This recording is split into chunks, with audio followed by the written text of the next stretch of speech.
E um dos legados do júri, primeiro foi a aproximação das lideranças da Raposa Serra do Sol, né? E principalmente a liderança ligada ao júri, que é o pai do júri, o seu Jaci, que são as maiores lideranças que a gente tem lá, que bancou o júri e saiu realmente em razão do esforço do seu Jaci, senão não tinha saído desse júri. Então, houve essa aproximação do Judiciário, do Ministério Público, das instituições de Estado com essas lideranças. Então, isso foi muito bom, né, para a gente articular ações, se articular, né, para tomar conta e não só para administrar um grande território, que chama-se Raposa Serra do Sol, e também administrar conflitos. E também uma outra, então foi nesse primeiro momento, né, esse legado aí do júri, e depois o próprio, agora a criação, né, do conceito da Câmara de Conciliação Indígena. Polo Indígena de Conciliação. Polo Indígena de Conciliação, que é o primeiro do Brasil, e ele também é um legado do júri, né, em razão da repercussão do júri e tal. E o próprio ministro do Supremo Tribunal Federal e o presidente do CNJ esteve em Roraima criando esse polo justamente na comunidade de Maturuca, que é a comunidade do júri, onde dentro dessa região onde o júri se realizou. E também é um legado por quê? Porque houve a repercussão internacional, né, a relação já muito próxima, né, do Estado com esses povos, e Roraima foi tido como um exemplo, né,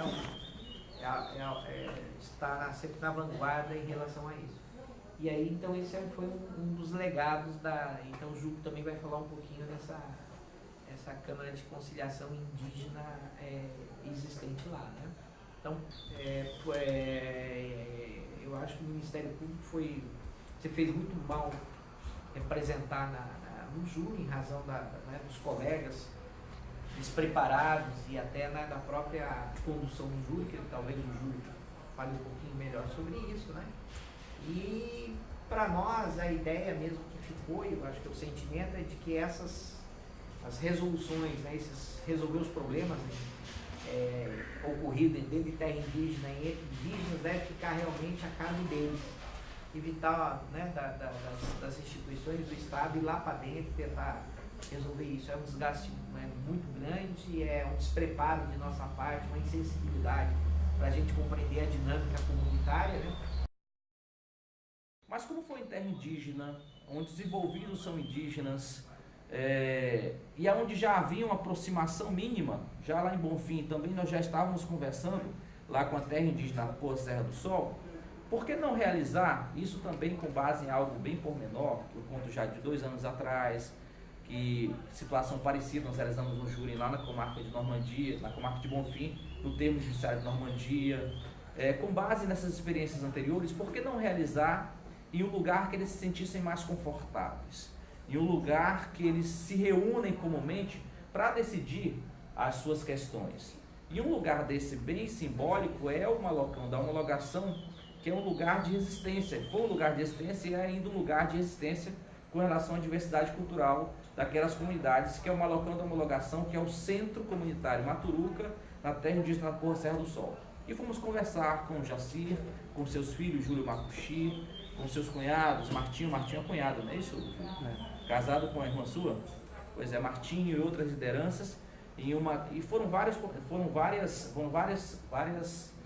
reuniões antes da sessão, foram mais de 7 encontros, e nesses encontros sempre foram entabulados não somente a realização da sessão, se era possível ou não, mas também outras aproximações que oportunizariam bens, que oportunizariam fiscalização com relação à entrada de bebidas, à entrada de droga nas comunidades, ou seja, algo bem maior do que propriamente somente a realização da sessão do júri. E por falar na sessão do júri, o livro Convencimento Informado, que está na Convenção Menor da OIT, foi observado nessas conversas. Sempre foi colocado, é possível a realização? A realização do júri demanda isso, demanda aquilo, ou seja, foi uma conversa construída aos poucos. Foi um ano de entabulação de conversas até a realização do júri em abril de 2015.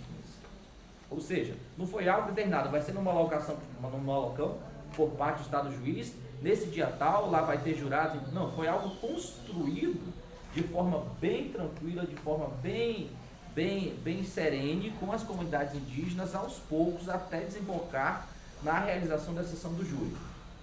E esse júri foi realizado, que em tese, pretensamente, esses dois teriam visualizado na vítima a figura do Canaimé, que é uma motivação cultural, e esse júri foi realizado no dia 23 de abril, 23 de abril de 2015, no Malocão da homologação. Com relação à composição do Conselho de Jurados, se já nós estávamos imaginando a realização no Malocão da homologação em terra indígena, e no território do município do Iramutã, que obviamente é um território que tem a maior parte de terras indígenas ali que circundam o município do Iramutã, 90% da população é composta por indígenas. Então, por que não o conselho de sentença ser composto em sua grande maioria por indígenas e não pela grande minoria, pela pequena minoria da comarca de Pacaraima, que são brancos?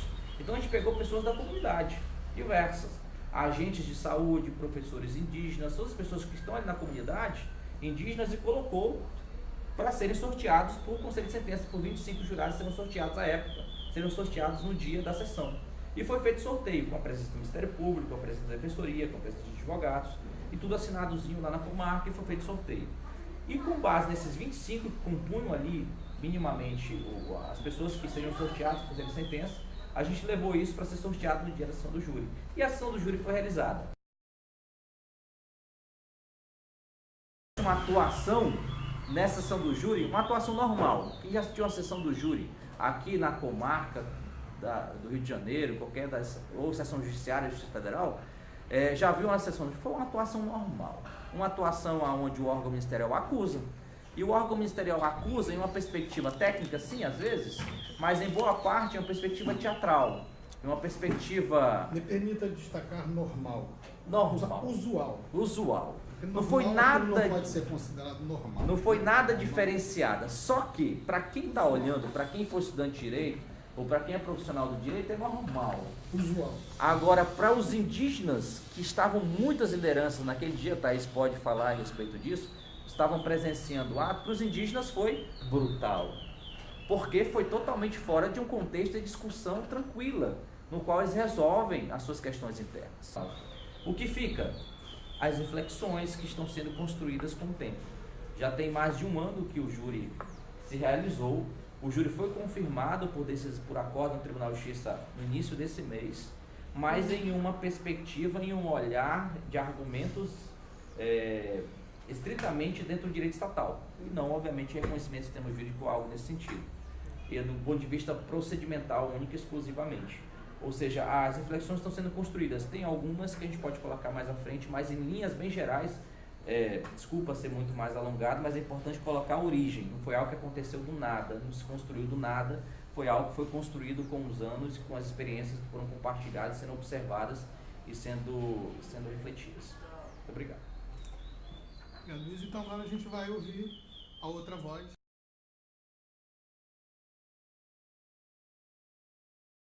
Hoje era para a gente falar um pouco também das consequências do júri, o que a gente viu nesse pós-júri.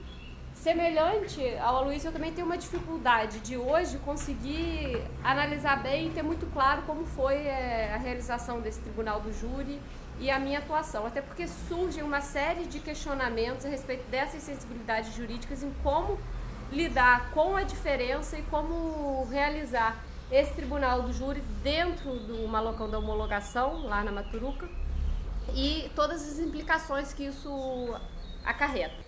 São novos contornos e desafios para o judiciário, sobretudo para o reconhecimento, e aí a gente tem essas dificuldades de nomenclatura dessa questão da jurisdição, entre aspas, indígena. E aí eu não sei se essa vai ser a nomenclatura correta, que quando você pensa uma defesa mais tradicional, a ideia é que você defenda o réu, e aí defendendo o réu você elabora toda uma estratégia de defesa para que o réu seja absolvido como o grande objetivo, e a vítima muitas vezes é vilanizada, né? Então, nesse tribunal do júri, a gente teve um pouco o desafio de não colocar a vítima como grande culpado, né? Até porque foi uma tentativa de homicídio, né? Então, a vítima estava no julgamento, foi ouvida no julgamento e era o seu Antônio.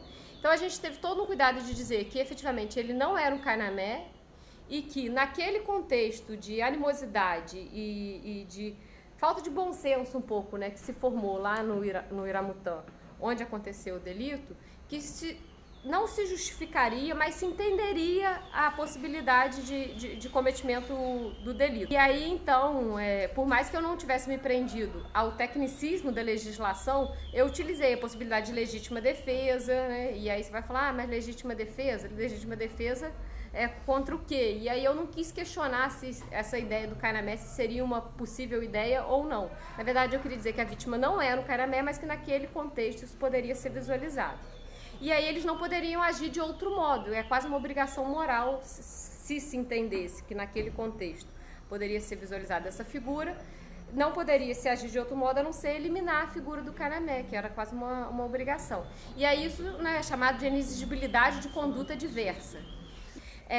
A defesa ela foi resolvida em 3 partes. A primeira parte era uma apresentação mais geral do que era o júri, do significado daquilo para as comunidades, da origem, do sentido, da importância.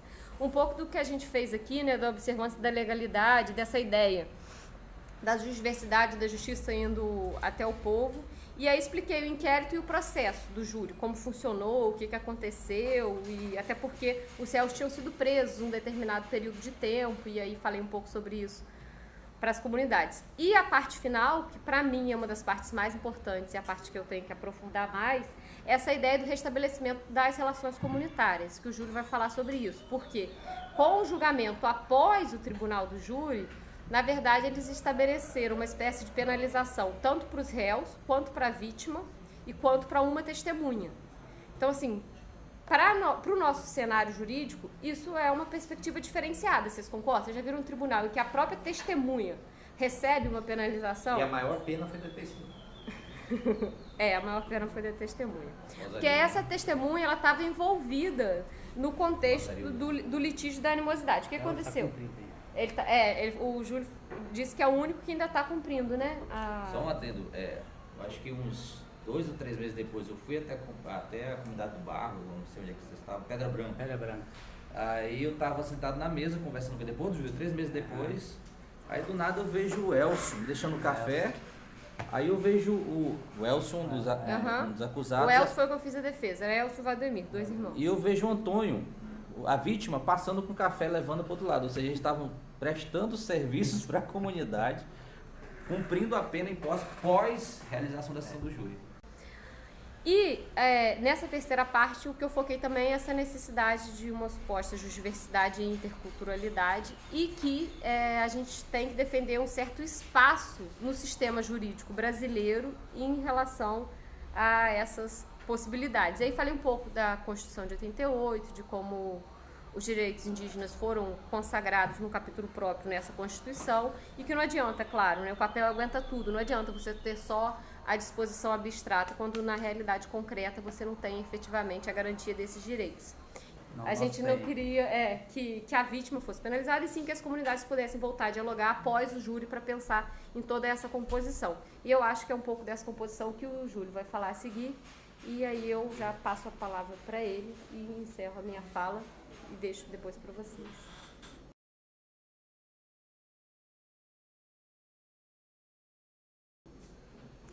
Bom dia. Bom dia, doutor Edson, doutor Aloysio. Bom dia, Júlio. E professor Lobão, todos. Vou falar pouco hoje, meio indisposto, sabe? Ouvi não está me fazendo bem, não. Mas acho que é importante agora, a partir da fala do professor Lobão, depois de anos aí, recuperando aí das consequências, mas também refletindo como caminhar, e o doutor Aloysio tem um papel fundamental, acho que a continuidade desse debate em relação ao júri, o doutor Edson, tem se aproximado cada vez mais das comunidades. Eu acho não só ficar pensando como a gente resolveu o nosso problema, mas sim como de fato a gente efetivar a solução dos problemas. Eu acho que a ideia o foco principal foi exatamente isso, a solução dos nossos problemas lá nas comunidades. Acho que essa solução e como é solucionado lá na comunidade e como é solucionado no fórum, no tribunal, né? Acho que isso ficou muito claro na cabeça das comunidades. Como que é o processo lá, então já falaram todos os procedimentos, né? Desse procedimento, eu falei ontem, doutor Aloysio, quem saiu condenado lá foi meu pai, né? Segura a parte depois, né? e a nossa plateia lá, a nossa liderança, no julgamento lá nosso, quem foi condenado foi o promotor e o defensor público, tá, escapou, né? Porque nós já tínhamos uma jurisprudência de 26 de abril de 77, né, onde a gente julgou a causa contra o uso da bebida alcoólica. Então, o membro que fosse... Assim, não é proibido beber? Não, ninguém proíbe ninguém. Mas se bebeu bebida alcoólica e se envolveu em confusão, então a causa é a bebida e você, do mais que está cortado, do mais que está furado, também você é culpado. Porque você já tem uma decisão de 77 anterior a isso, né? A diferença do nosso e para o tribunal, que foi apresentado para a comunidade, é que a gente não tem um acusador nem um defensor, né? A gente não tem o Ministério Público, né? E a gente não tem advogado. Graças a Deus. Isso atrapalha. Mas as condenações, né, elas são impostas pelas lideranças, né? E essas condenações, ela passa, não é só condenação penal, no caso, quando é um caso penal, não é só penal, né? Condenar para você pagar sua pena mediante seu delito que cometeu. Ela é penal, ela é civil e político também. Tá? E administrativo, quando é funcionário público, né? Ou funcionário contratado, né? Então ele perde ali, então a pessoa é penalizada 3 ou 4 vezes na mesma situação. Por exemplo, nesse caso lá, vocês já falaram todos os procedimentos e a gente avalia do ponto de vista muito aproveitoso aquele ato lá que aconteceu, foi exatamente para alertar a comunidade que já estava ficando os fatos muito rotineiros. Aconteceu, entrega para a polícia. Aconteceu, entrega para a polícia. Aconteceu, entrega para a polícia, né? Então a polícia resolve. O retorno, porque assim, você entrega um caso, uma tentativa de homicídio, né? Aí entra nessa discussão, leve, não sei o que e tal. Mas assim, quando o cara retorna para a comunidade, que é livre pela justiça, a comunidade não pode mais mexer nele. Eu estou livre, ninguém pode mexer. O juiz me liberou. Entendeu? Hoje, para ser preso, tem que realmente dar flagrante, essas coisas assim e tal. Então isso vem prejudicando muito a ação das comunidades contra esses crimes, né? Então acho que é esse fato que aconteceu lá, que a comunidade viu e interagiu, viu, doutor? Do ponto de vista que nós temos que resolver os nossos problemas, né? Então, antes do júri, já havia procedimentos para isso também, principalmente os casos mais graves, no caso de assassinato, ameaças, furtos, vários casos que as comunidades têm buscado resolver isso, né? Após o júri, falo um pouco após o júri, que já falaram do júri, né? Isso intensificou no sentido de resolver os problemas lá internamente, né? Fortalecer o nosso conselho, né? Porque nós temos, para quem estava ontem, eu expliquei que nós temos 3 instâncias, né? A primeira instância é lá entre a comunidade, entre os membros daquela comunidade, né? Quando aquela comunidade, com seus conselheiros, com sua liderança, não consegue resolver o problema, ele recorre ao polo, né? Que é um centro que administra várias comunidades, 10, 20 comunidades. Então ali os conselheiros do chá se reúnem e vão julgar o caso, vão solucionar o caso. Quando não consegue solucionar esse caso, aí recorre ao regional, a coordenação regional, então é a última instância, né?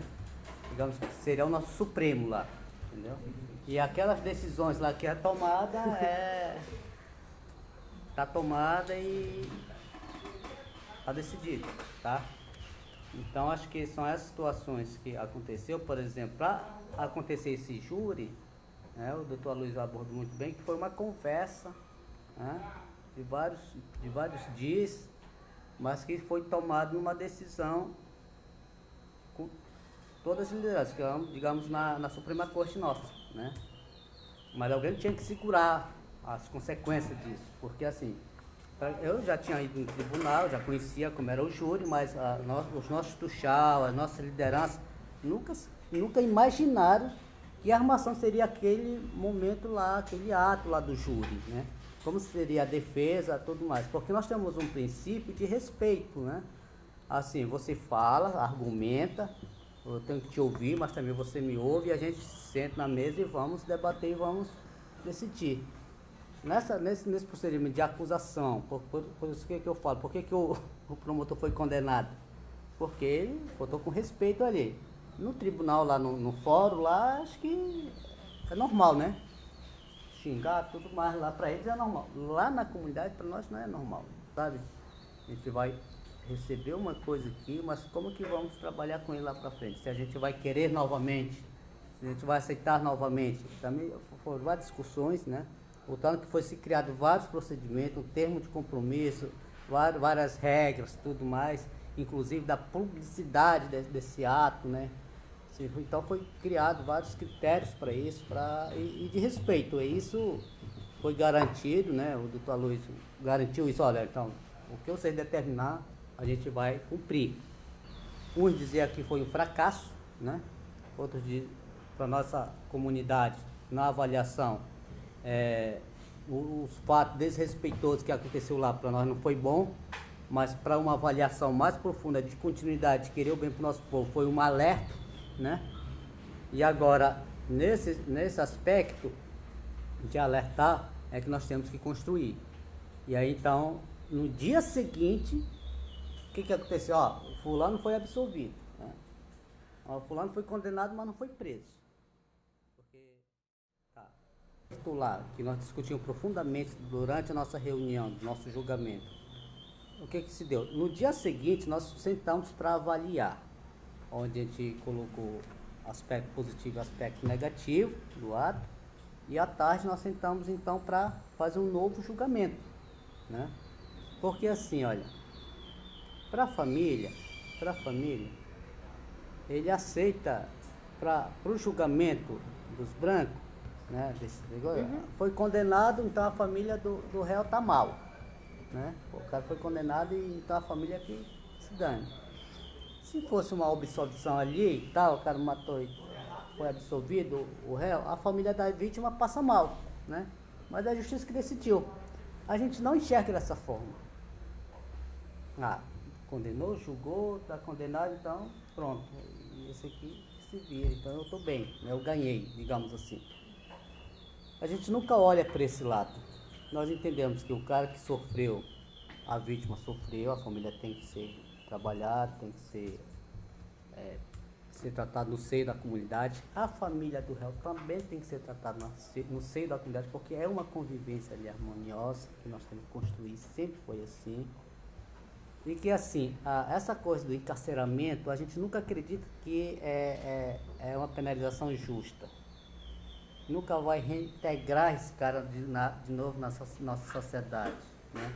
Vamos prender ele aqui porque, assim, vamos privar ele da liberdade dele. Mas assim, ele pode ser condenado a pagar a sua pena com trabalho, vai fazer serviço, vai fazer aquilo, vai ir para a igreja, vai rezar, vai tudo. Então, assim, tem série de condenação que ele pode cumprir, que a gente acredita que ele vai novamente voltar a ser membro da comunidade, com seus compromissos de conviver socialmente integrado na comunidade. Só que esses fatos, né, por isso que no nosso julgamento, o que aconteceu?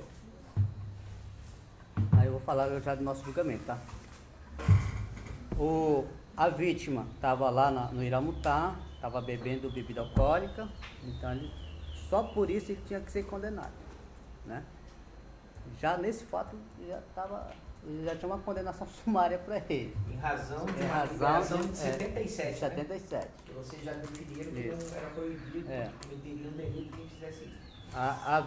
Os réus já tinham participação e a principal testemunha para a justiça, para nós, foi o principal, o cara que causou ali a confusão. Que para a justiça foi a principal testemunha, para a defesa, né? Que para nós foi o principal causador da confusão, entendeu? Então, assim, a vítima foi condenada 3 meses de estar fazendo serviço comunitário, não comparecer na nossa sede do Iramutá, por não beber bebida alcoólica, né? A vítima, mesmo cortado. Os réus, eles cumpriram 2 penas, foi civil, né? Cada um deu um deu 2 reis para a vítima, outro deu 3, deu 5, né? Deu 5. Assim, então foi a pena civil, civil indenizatório, né? Porque a vítima ficou... Por que foi feito isso? Porque a vítima ficou uns 3 meses sem poder trabalhar e não podia continuar trabalhando, seu esforço e tudo mais. Por isso tinha que dar as reses, né? Lá nós temos gado. Então eles deram, né? Aí a pena deles, já o penal, né? Eles saíram da comunidade, por 6 meses tiveram que largar, por 3 meses tiveram que ficar afastados da sua esposa, né? Só depois de 3 meses foi dada a possibilidade, então, de a família, a esposa, o filho visitá-los, né? Lá na comunidade Tamanduá, Pedra Branca. Mas aí eles ficarem na igreja, fazem serviço comunitário, lendo a palavra de Deus, mas os 2 réus, né? Um de 6 meses, outro de 6 meses, outro de 8, né? O Aldemir e o Elcio, né? Uhum. E o cara que saiu, digamos, saiu ileso no julgamento do tribunal, o causador da confusão, é que tomou mais, tomou 2 anos de condenação. E foi para uma comunidade mais distante ainda. Então ele foi julgado. Também assim, a pena dele foi... Essa condenação, você está condenado. Você não vai ficar preso numa casa aqui. Não tem isso, né? Você sai da sua comunidade, sai da sua família não pode ser. Então a minha família sofre, sabe? Porque nós entendemos que a família da vítima também sofreu um tempo. Então a família do réu vai ter que sofrer junto. Foi exatamente a separação, né? Passou 8 meses sem ver ele, a esposa dele, os filhos, lá no morro, lá pro mato. Depois passaram a visitá-los, né? Então assim, é uma condenação que mexe com todos, sabe? Até a família sofre com isso. Aí assim, e lá é no voto, lá o conselho, os tuxaua, os conselheiros, é que eles propõem a condenação, eles fazem proposta de condenação. Tinha proposto 5 anos, outro 2 anos, outro 1 ano, outra absolvição, assim, aí você coloca na lousa e a gente vai votando lá. Ali não tem, vamos se reunir numa salinha aqui e proferir o voto, não. Quem vota nesse cara? É esse aqui, é esse aqui. Então, daqui ganhou, daqui tá com tantos anos, tal. E assim, aí cada um fala dos seus compromissos, tudo. Então, para nós, aquela situação encerrou. E nós, como trabalhadores, é o seguinte, olha, para nós já encerrou. Assim, então, essa situação, ela, assim, ela construiu uma coisa que, nas comunidades, ficou muito claro, e aí eu vou entrar na última parte para finalizar, que é como a gente melhorar esses procedimentos, né? A gente não está faltando a justiça, nós queremos que a justiça reconheça a nossa forma de solucionar os nossos problemas. Desde assassinato, desde furto, tentativa, ameaça, casos de famílias, tudo, né? Então, assim, nós queremos que eles reconheçam. Mas então, aí vem, quando entra então a questão da mediação, né? Mediação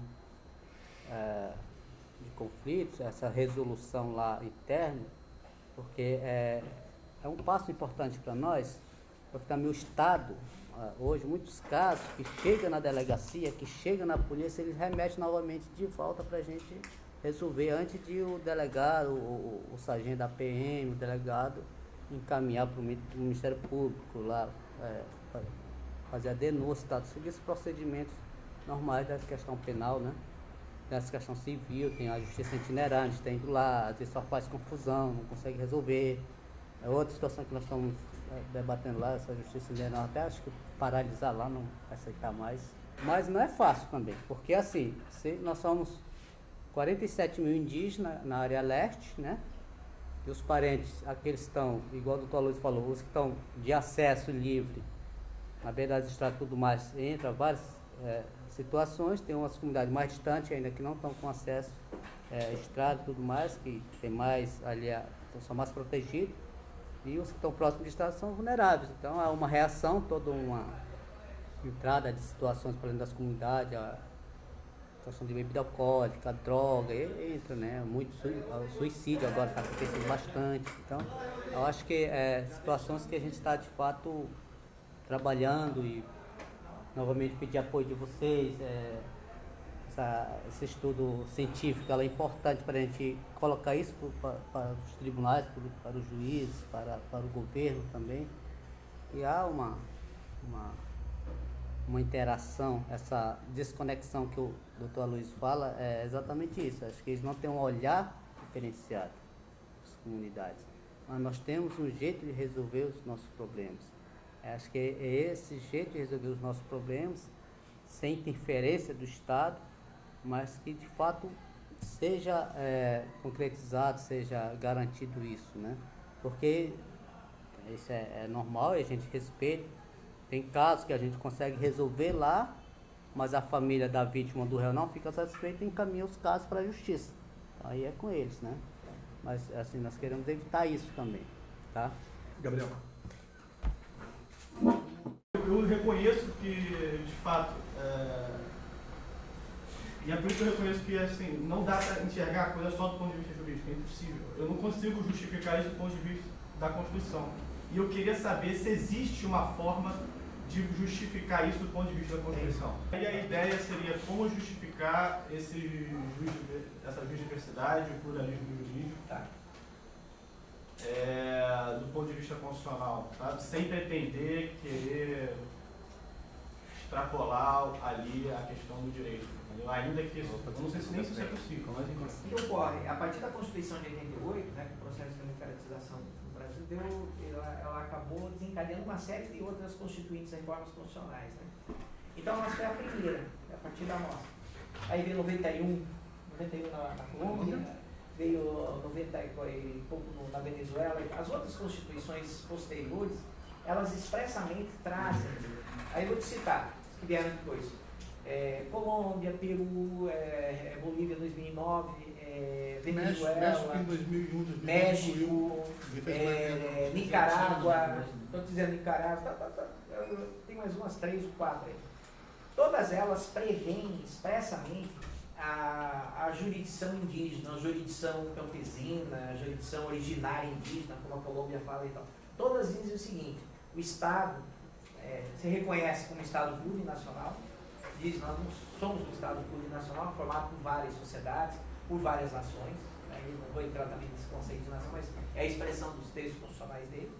Ou seja, gente, e em nossa Constituição, o Estado, que ele vai respeitar a jurisdição indígena, ou seja, ele respeita o sistema jurídico desses povos originários. Está escrito nessas Constituições. A nossa não está escrita expressamente. É isso que eu quero qual é o nosso fundamento constitucional.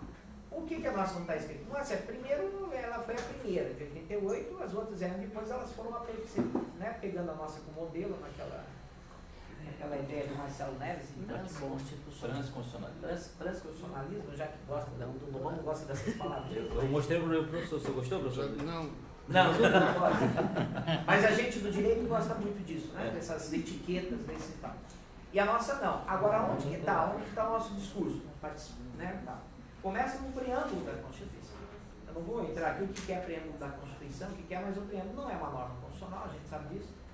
Mas o preâmbulo que é um modo interpretativo. Né? Em 89, quando questionaram o preâmbulo da Constituição, até o Celso de Mello foi julgado, ele disse: não é norma, porque está fora do texto, mas é um modo que, ou seja, quando você é o intérprete da Constituição, que é aberto, né? Então pode interpretar, você tem que ter fixado isso aqui. E o preâmbulo, para que fizeram? Então, nós aqui, do povo reunidos aqui, né, representantes do povo, por que a gente sentou e escreveu essa porcaria aqui? Para quê? Está escrito lá, para construir uma sociedade fraterna, pluralista e sem preconceitos. É a primeira vez na história constitucional brasileira que a palavra plural surge. É a primeira vez. Pluralista. Então, em que pese a gente não reconhecer, como os outros textos constitucionais anteriores, como um Estado plurinacional, nós não reconhecemos assim expressamente. Mas no nosso preâmbulo, está dizendo, está dando norte aqui, olha. Intérprete, quando você for interpretar isso aqui, não esqueça da pluralidade. E nós queremos ser uma sociedade plural. Está aqui no preâmbulo. Então, por aqui, eu já não posso esquecer que tem diferentes. Aí continua no texto constitucional. Aí quais são os bem jurídicozinha, bem chatinha, né? A gente vai na Constituição que nos interessa para nós do direito. Artigo 3º da Constituição. Constitui objetivos fundamentais da República. Ou seja, qual é a finalidade, qual é o objetivo desse negócio? Qual é o rumo, aonde a gente quer chegar?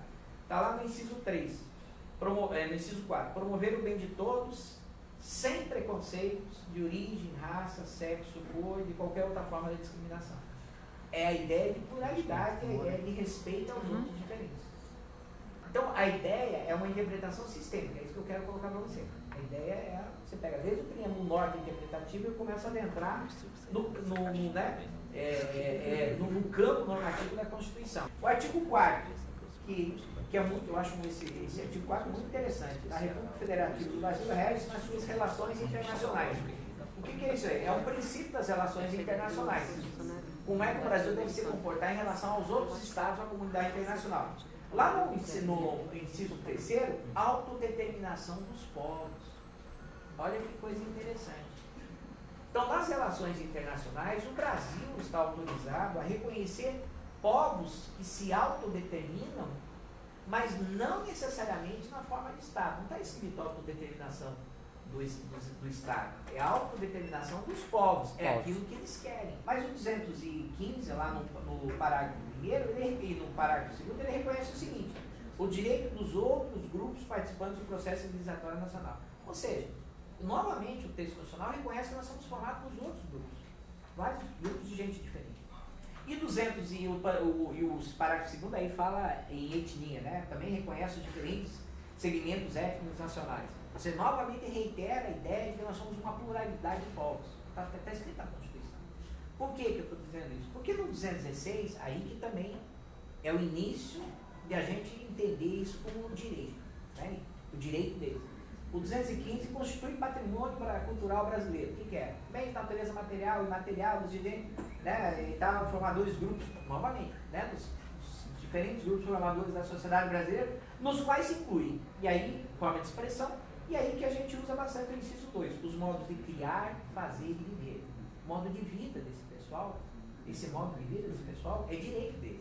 Aí eu pergunto, para que serve o nosso direito? Aí você pode dizer, mas professor, não está escrito aqui o direito deles, que é o direito deles é cultura.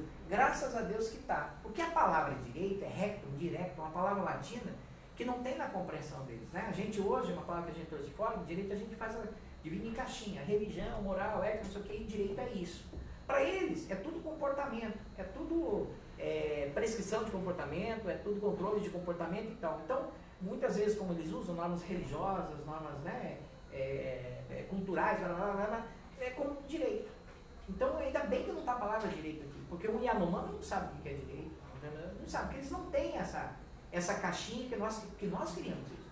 Então, é modo de vida. O modo de vida deles é direito dele. E mais, não é direito dele, é direito meu. Porque no 215 diz que eu tenho o direito de praticar a minha cultura, né, o livre acesso aos meus direitos culturais, mas eu tenho o direito de ter acesso a outras culturas. Ou seja, 215 diz que eu tenho o direito de ter gente diferente do meu lado. Então, o fato de ele ser diferente é meu direito. É um pressuposto bobão do direito, que o direito cria essas, né, parte dessas verdades absolutas, que eu tenho o direito de ter gente, né, mesmo que eu não queira. Ah, mas eu não quero ter índio do meu lado. Mas você tem direito. Diferente por quê? Para ajudar a formar a minha identidade. Então, no 216 diz, e aí o direito serve para quê? Não é para regular a vida em sociedade? Então vamos pegar os teóricos do direito. Goffredo Teles Júnior. Direito, convivência humana. Vamos, Reale. Pega o manualzinho do Reale para você ver. Você vai ler Reale. O que é direito? Vida, regulação de vida, modo de viver. Reale diz isso. Já que é para, né, pegar os nossos teóricos. E aí, lá no 231, e esse também para mim é derradeiro, que agora, que é a novidade, a primeira vez, antes era sempre direito do índio ligado à terra. Agora não. São reconhecidos aos índios sua organização social, costumes, línguas, crenças e tradições. Organização social. O direito serve para organizar uma sociedade? Dizer o que pode fazer, divisão de função, é isso. A nossa Constituição, a origem do texto constitucional, é a organização social. Aristóteles, quando cunhou a palavra Constituição, que é né, política, só ler a política do Aristóteles, fala a Constituição de Aristóteles. O que é a Constituição do Aristóteles para nós? Ele cunhou isso para nós.